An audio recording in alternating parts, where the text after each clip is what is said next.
Hey there, my name is Sage and you are watching D&D Daily. Today I am going to be discussing what Arcane can teach us about making a very strong bad guy.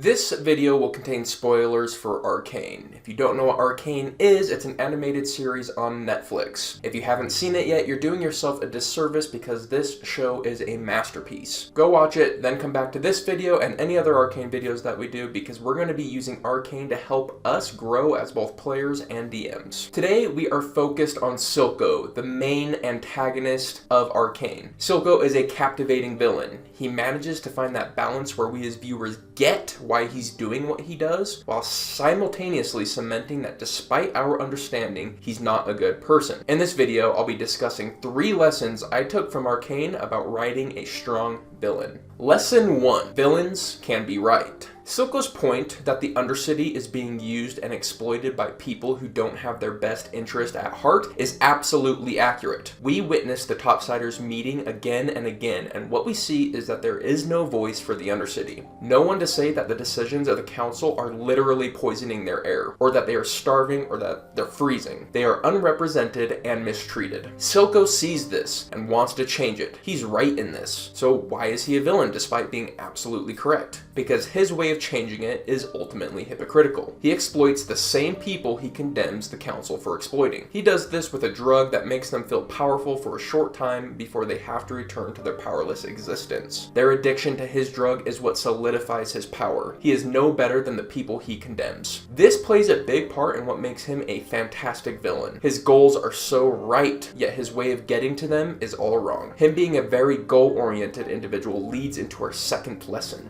Lesson 2 is that villains can sacrifice their goals for love. When we first meet Silco, he is willing to sacrifice everything to bring independence to the Undercity at any cost. He's shown to sacrifice his minions, the peace of the Undercity, and his friendship with Vander, all in the name of getting what he wants. Then he meets Jinx, a small and powerless girl who's been abandoned by the world. She reminds him of himself, and he decides to take her under his wing. A pseudo-father and daughter relationship is created between them. He genuinely cares for her. How much is tested when he's offered everything he's ever wanted in return for giving her over to the authorities for her crimes. His dying words are that he would never have given her over to them. Villains can have things more important to them than their grand plans. It's interesting because we usually associate love with the good guys, but some of the most heinous crimes ever done are done in the name of love. He was willing to incite a war, give up peace and freedom for his people, and to betray his word, all in the name of protecting his daughter. In his own words, they can all burn. Who or what does your villain love so much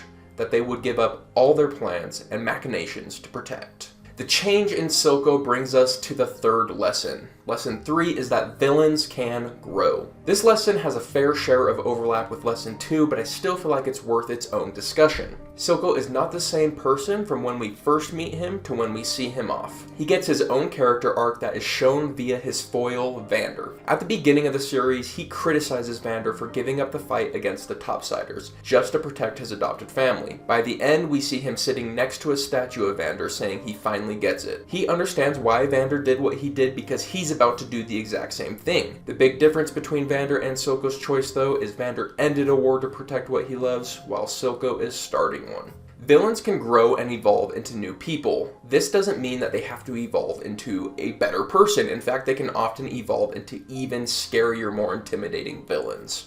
There are many ways to make a great villain. These lessons don't have to be used on every single villain, however, they can be used to give your villains more interesting and more complex motivations. Honestly, I feel like this video could have easily been 20 minutes. This is a very brief overview of what Arcane can show us. I'm going to dig into some other things that Arcane can teach us. If you're wanting more depth, let me know in the comments below, or if you like the short format, let me know as well. I'm trying to get a gauge of what to bring you. On top of that, we are D&D Daily. We release new D&D content every single day, so if that is interesting to you, go ahead and hit the subscribe button, and we'll see you tomorrow.